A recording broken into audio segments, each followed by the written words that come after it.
ये जो emotional side है आपका, 15 साल से ज़्यादा वक्त गुजरात में, 10 साल यहाँ केंद्र में, एक बहुत ही कड़े प्रशासक के तौर पर आपकी एक इमेज जो है निकल कर आई है। लेकिन हाल के दिनों में ये दिख रहा है कि आपका एक कोमल मन है जो रह रह कर बाहर आ जाता है।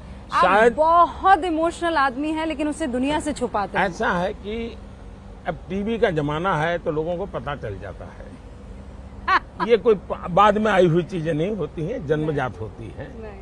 और वो शायद मेरी स्ट्रेंथ भी है, दुनिया के नजरों में वो वीकनेस भी है, और विरोधियों के लिए ताना मारने का एक अवसर भी है। लेकिन मैं इन सबसे से परे हूं।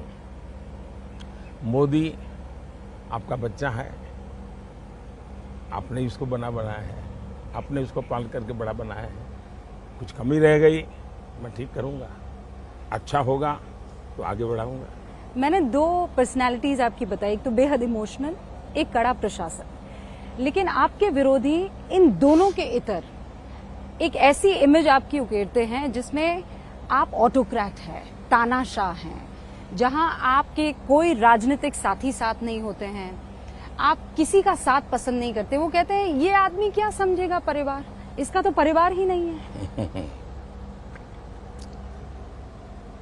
सचमुच में सवाल उनको पूछना चाहिए कि आप देश के लिए निकले हो, परिवार के बाहर कब निकलोगे? ये सवाल उनको पूछना चाहिए। अब कांग्रेस पार्टी का पूरा कैंपेन फैमिली कैंपेन बन गया है। बाकी सारे दल इंडिया अलायंस के हैं। आप तमिलनाडु देखिए, परिवार कैंपेन कर रहा था। आप कर्नाटका देखिए, परिवार कैंपेन कर रहा था। आप आंध्र देखिए, परिवार कैंपेन कर रहा था। आप तेलंगाना देखिए, परिवार कैंपेन।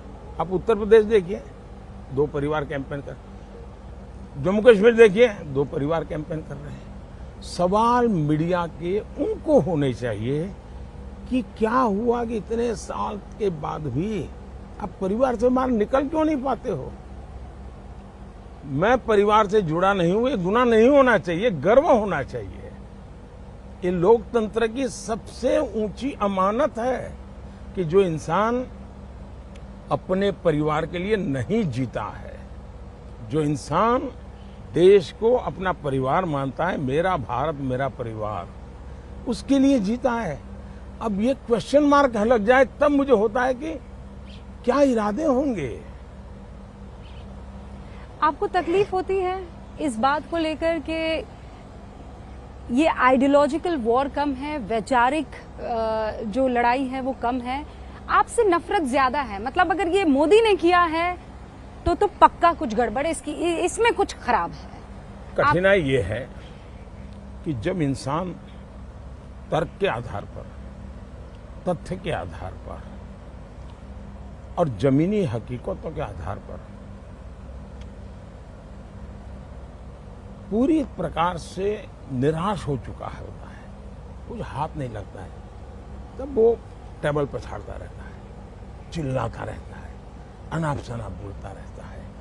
अब मेरे सामने 2 रास्ते हैं कि जो हो हल्ला हो रहा है मैं अपना ध्यान उसमें केंद्रित करूं कि मैं जिस संकल्प को लेकर के चला हूं मैं अपने आप को वहां समर्पित करूं। तो मैंने अपने आप को अपने संकल्पों के लिए समर्पित कर दिया है।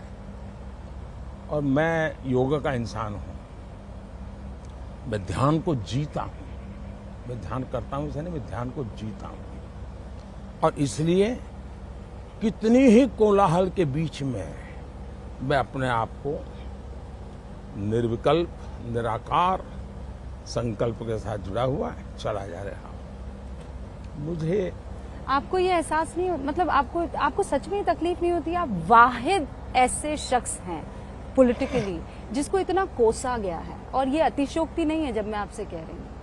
मतलब आप किसी भी पर्सनालिटी को सोचिए तो उसको विपक्ष की तरफ से ऐसे नहीं कोसा गया जैसे आपको कोसा गया है।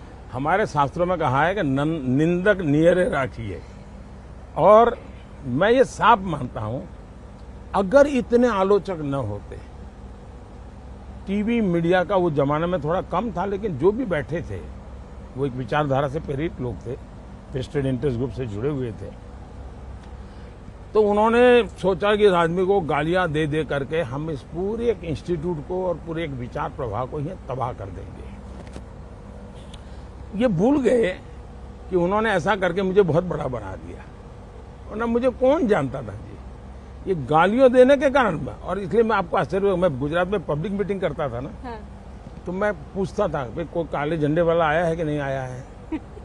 तो फिर वो मेरे सामने, मैंने कहा भाई 2-4 काले झंडे वाले लाइए, तभी तो कल अखबार में आएगा कि मोदी जी ने इतना बड़ा कार्यक्रम किया।